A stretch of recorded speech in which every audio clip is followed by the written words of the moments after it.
ایک یہودی کا بیٹا نبی پاک کی خدمت کرتا تھا اکثر.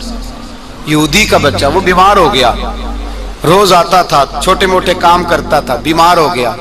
حضور نے فرمایا چلو تیمارداری کرنے چلتے ہیں. کس کی؟ جی غلام کی، نوکر کی. یہاں صاحب کہتے ہیں 5,000 روپیہ لے جاؤ، وہ بڑے احسان کے ساتھ 5,000 روپیہ لے جاؤ اور دے آنا، اور اسے کہنا سردی پوچھ رہے تھے تیرا کیا حال ہے. وہ بات ختم ہو گئی. حضور بنفس نفیس گئے اور غریب کا گھر تھا. وہ یہودی باہر نکلا جس کا بیٹا بیمار تھا، تو کہتا جب دروازے پہ میں نے مسلمانوں کے نبی کو کھڑے دیکھا تو میرے پیروں تلے زمین ہی نکل گئی. میں نے کہا حضور مجھ غریب کی کٹیا میں کیسے آئے؟